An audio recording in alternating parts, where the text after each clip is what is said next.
Floating islands of fire ants surged toward the rooftop like a living carpet, reddish-brown, and writhing with movement. The Harris family, 6 pairs of terrified eyes, watched as their final sanctuary steadily shrank. The waters of Alabama's flash flood rising inch by inch beneath them. "They're coming up the east side now," John Harris warned, pulling his youngest daughter Emma closer as she whimpered. The 5-year-old's ankle already bore an angry cluster of fire ant stings, her skin swelling visibly with each passing minute. What had begun as heavy rain had transformed into catastrophic flooding across Montgomery County within hours. The Harris family had followed emergency protocols perfectly, moving to higher ground within their 2-story farmhouse as water overtook the first floor. What no emergency broadcast had warned about was the billions of displaced fire ants forming massive floating colonies, seeking any dry surface, including occupied rooftops. Sarah Harris, 8 months pregnant, cradled her swollen belly while keeping a watchful eye on their 3 other children huddled at the roof's peak. Their calls for help had gone out, but conventional rescue seemed impossible. Coast Guard helicopters couldn't fly in the continuing downpour, and rescue boats couldn't navigate the ant-covered waters without endangering both rescuers and survivors. Half a mile away, Michael Coleman watched the scene unfold through military-grade binoculars. At 58, the retired Air Force Pararescue specialist still carried himself with the alert readiness that had defined his 24-year military career. He had been helping evacuation efforts at a nearby church when he heard about the families stranded beyond the reach of conventional rescue. "Those are Solenopsis invicta," he muttered, recognizing the behavior pattern of the invasive fire ant colonies.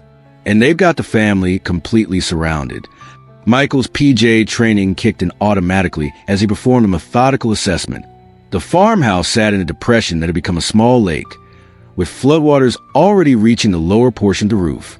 Through his binoculars, he could see at least 4 distinct super colonies of fire ants converging on the structure, each containing potentially hundreds of millions of aggressive insects capable of delivering painful, sometimes life-threatening stings. "How bad is it?" asked Sheriff Dawson, who had been coordinating local rescue efforts. "Critical and deteriorating," Michael replied, his voice calm but grave. "The youngest appears to be having an allergic reaction to stings already, and the mother is heavily pregnant." Michael mentally calculated the timeline. Emergency services had confirmed boats couldn't reach them for at least 2 hours. Helicopter rescue remained impossible in the current weather conditions. The fire ant islands were approaching from all sides, leaving the family with perhaps 30 minutes of safe space, with that area shrinking by the minute. "Can't we just power a boat through those ant rafts?" the sheriff suggested. Michael shook his head. Fire ants form air pockets when they cluster. They're practically unsinkable. Push through one raft, and they'll climb aboard your vessel by the thousands. I've seen them completely cover a boat in under 2 minutes. He didn't mention the classified operation in Colombia where he'd witnessed exactly that happen to less prepared rescuers. As he watched, the smallest child began crying again, clutching at her ankle where more ants had found her. The father had moved the family to the very peak of the roof, but their safe zone had diminished to perhaps 20 square feet. Time was running out. Michael surveyed the available resources around him. His small aluminum fishing boat, the contents of his truck's emergency kit, household chemicals from an abandoned gas station, and farm equipment from a nearby barn. Not much, but he'd worked with less during certain missions. His mind drifted back to survival training in the Amazon basin, where their unit had encountered similar fire ant colonies. Their instructor, a native guide, had demonstrated how certain natural compounds could create temporary barriers the ants wouldn't cross. "Sheriff, I need everything from this list, and I need 5 volunteers who aren't afraid of getting stung," Michael said, quickly writing down items ranging from dish soap and vinegar to gasoline and citrus oil. The sheriff looked skeptical. "What exactly are you planning?" Michael's eyes remained fixed on the desperate family. Fire ants communicate and navigate by pheromone trails and have strong aversion to certain chemical signals. In the Air Force, we learned to manipulate insect behavior patterns to create safe extraction routes when conventional methods failed.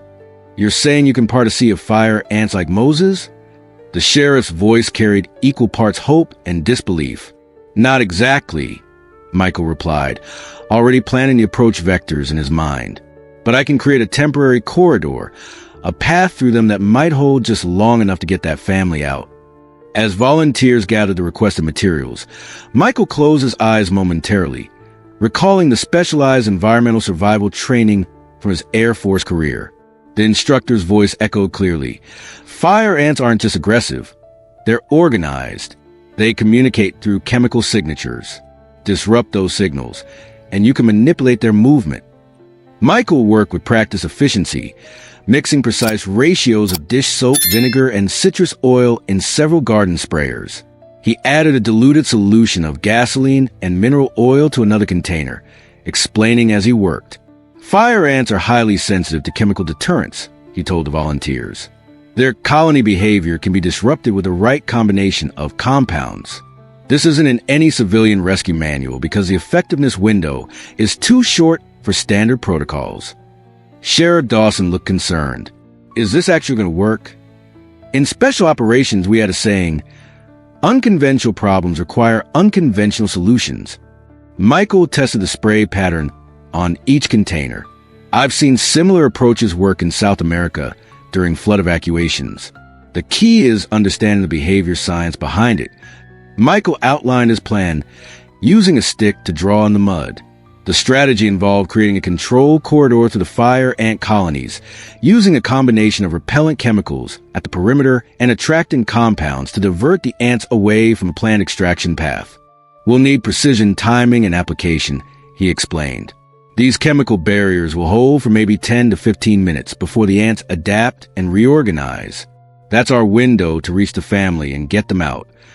He assigned specific roles to each volunteer based on their capabilities, handling it like a military operation briefing. 2 would manage the boat, 1 would handle communications, and 2 would assist with the chemical application. Remember, these aren't just random mixtures, Michael cautioned as they prepared to launch the aluminum boat. The concentrations matter. 2 weak, and the ants ignore it. 2 strong, and disperses them in unpredictable directions, potentially making things worse. Michael donned waders reinforced with duct tape around the seams and cuffs, a technique he'd learned during jungle rescue operations to minimize insect infiltration. He methodically coated the boat's exterior with a slick layer of dish soap and oil, explaining that it would make it harder for ants to gain purchase on the hull. In Afghanistan, we use similar principles to create safe paths through certain terrain. The difference is we're dealing with living obstacles that can adapt, he noted, checking his makeshift protective gear one last time. As they prepared to launch, Michael pulled out a small vial of mint oil, applying strategically around his wrists, ankles, and neck. Backup deterrent, he explained to questioning looks. Learned this one from a Force Recon Marine who grew up in fire ant country. Using a telescoping fishing rod, Michael tested his chemical mixtures on a smaller fire ant raft near the shore. The ants initially scattered in a chaotic pattern, then reorganized to avoid the treated area, creating a visible gap in their formation. That's it, he said with professional satisfaction. That's our path. The team carefully loaded the boat with the chemical sprayers and extra containers of the mixtures. Michael studied the wind and water current patterns, making rapid calculations about how these factors would affect chemical disbursement and ant movement. In rescue operations over water, you have to account for all environmental variables, he explained, adjusting his initial plan to compensate for a slight shift in wind direction. We'll approach from the southwestern edge, establishing our corridor directly into the prevailing wind that will maximize the chemical dispersion pattern and give us the longest-lasting effect. As they pushed off from shore, Michael maintained radio contact with the sheriff, who was relaying messages to other emergency services. Tell the Harris family to prepare for extraction. Everyone should cover as much skin as possible, especially ankles and wrists. Any cloth or clothing can help.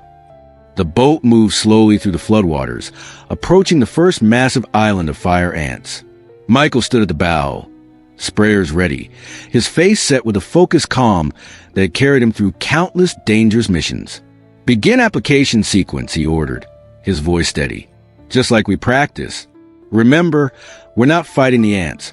We're redirecting them. The moment of truth arrived as they reached the outer edge of the first fire ant raft. Michael began spraying the chemical mixture in a precise pattern, creating a V-shaped path ahead of the boat. The effect was immediate and astonishing. The reddish-brown mass parted, leaving a narrow corridor of dark water. Maintain speed at 2 knots. Michael instructed the volunteer operating the motor. Too fast, and we'll create wake that disrupts the barrier. Too slow, and the ants will regroup behind us. They progressed through the floating colony, maintaining the chemical barrier on both sides. Occasionally, scouts in the fire ant mass would venture into the corridor, and Michael would quickly target them with concentrated spray, preventing them from establishing new trails. 100 yards from the house, a gust of wind disrupted their carefully maintained chemical corridor, allowing a section of the ant raft to surge toward the boat. Within seconds, thousands of fire ants began climbing the aluminum hull. Adjust course 15 degrees starboard, Michael ordered calmly, even as dozens of ants reached his reinforced waders and began searching for entry points.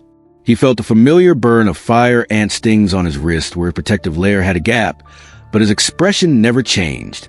Keep going, he instructed as several ants found their way under protective clothing. Years of special operations training had taught him to compartmentalize pain. The family's window of safety is almost gone. They reached the partially submerged farmhouse, where the Harris family watched in disbelief as the boat cut a path through what had appeared to be an impenetrable mass of insects. We've got about 8 minutes before this corridor closes, Michael called out to them. We need to move quickly and precisely. John Harris held his daughter Emma, whose face was now significantly swollen from ant stings. Michael immediately assessed her condition. The symptoms of anaphylaxis were beginning. Hand her to me first, Michael instructed, taking the whimpering child. He administered an antihistamine from his medical kit, then positioned her in the center of the boat. The extraction required 3 trips through the increasingly unstable corridor of ant-free water. On the final approach, Michael noticed the chemical barrier failing rapidly, with ants beginning to reconstruct their formations. This is our last chance, he told John Harris and his pregnant wife Sarah, the last 2 family members waiting on the roof. The safe area around them had shrunk to barely 3 feet in diameter, with ants advancing from all sides. As they boarded the boat, a surge of water caused it to drift sideways, breaking the chemical corridor and allowing ants to swarm toward them. Michael immediately positioned himself between the advancing ants and Sarah, using his body as a shield. Dozens of fire ants crawled up his legs, delivering painful stings through his clothing. Get down, he ordered the family as he created a final chemical barrier directly on the boat itself, encircling them with the last of the repellent mixture. He worked methodically despite the increasing pain, establishing a temporary safe zone in the center of the boat. With the motor at full power, they broke through the last section of the ant raft. Michael remained standing at the bow, his forearms now covered with painful welts from countless stings, maintaining a defensive perimeter until they reached clear water. As they approached the shore, Emma looked up at him with wonder despite her swollen face. The ants listened to you, she whispered. Michael managed a smile through his pain. No, they just didn't like my perfume. The scene at the emergency medical tent was one of controlled chaos as paramedics treated the Harris family for fire ant stings. Emma, the 5-year-old with the most severe reaction, had stabilized after receiving proper medical attention. Michael sat quietly on a folding chair, allowing a medic to treat the dozens of angry welts covering his arms and neck. You need to get to the hospital, the young paramedic insisted, eyeing the extent of Michael's injuries with concern. After they're taken care of, Michael replied, simply, nodding toward the Harris family. The training that had shaped his military career had instilled core principles that never faded. Mission completion before personal comfort, others before self. When a local news crew arrived, eager to interview the architect of the impossible rescue, Michael politely declined to appear on camera. It was a team effort, he told them, redirecting attention to the volunteers who had assisted. Later that evening, as the storm finally began to subside, John Harris approached Michael with his wife and children. I don't know how to thank you, John said, his voice thick with emotion. The rescue boats wouldn't have reached us in time. Michael shook his head, just applying training in an unexpected situation.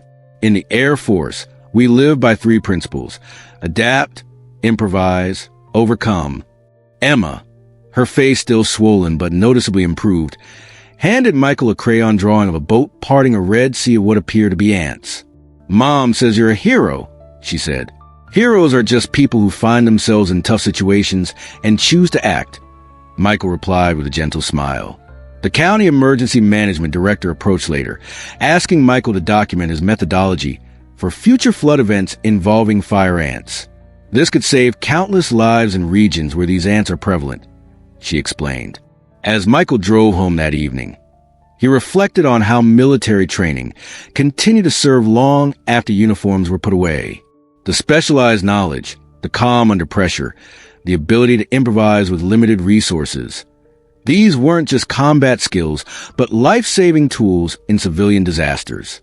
Have you ever witnessed someone using specialized knowledge in an unexpected way during an emergency? Or perhaps you experienced a flood or encountered fire ants yourself. Share your story in the comment below. And if this account of quick thinking and specialized knowledge saving lives resonated with you, consider subscribing for more examples of extraordinary rescues.